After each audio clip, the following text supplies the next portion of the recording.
Fast casual chain Cava has turned Mediterranean dishes into a nearly $4 billion business. But most of its growth came from an uncommon strategy: buying a competitor quadruple its size and converting all its locations into Cavas. I like to say I went to bed running about 70 restaurants and woke up running over 250 restaurants. The strategy turned Cava into the country's biggest Mediterranean restaurant chain, leaving many to compare it to where Chipotle was a decade ago. Its success depends on how long the Mediterranean diet can remain popular. The company says it's using lots of customer data to strategize where to open new locations.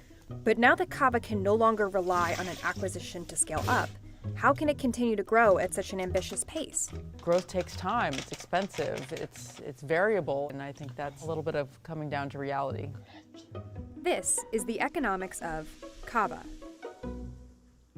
Cava has been rapidly expanding for years. Cava really likes the suburbs. They really see potential there, and some of those communities probably don't have other Mediterranean food options or readily, marketed to them options that they might seek out. We've built a really robust real estate model that includes demographic and psychographic analysis.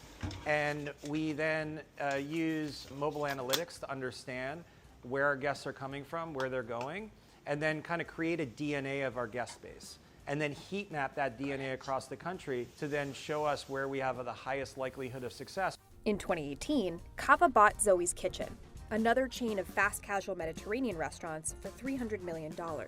At the time, Zoe's Kitchen had 261 locations, compared to Cava's more than 70. But Zoe's Kitchen was burning through cash. It was a melting ice cube, and we didn't want it to turn into a puddle. Zoe's Kitchen, Shulman said, had lost its identity, serving as a cautionary tale for Cava.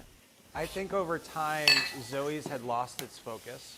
It had added many menu items. I think the consumer was kind of confused as to what the brand really stood for and what their core competency is. Versus at Cava, we're really about these modern Mediterranean flavors. 38 ingredients, very simple, focused operation.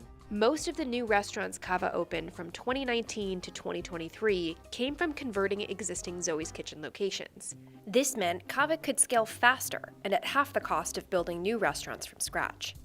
When we looked at the Zoe's real estate portfolio, we saw many sites across the portfolio that we would love as a Cava site that we felt was really underperforming its potential. So we felt like this would be a way to rapidly expand our brand in a part of the country we were trying to enter into. And we could do it in a much faster way than if we were trying to source these deals one by one.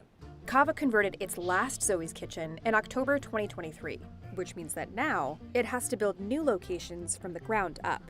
Cava is currently in 24 states, plus Washington, D.C., and it went public in June 2023.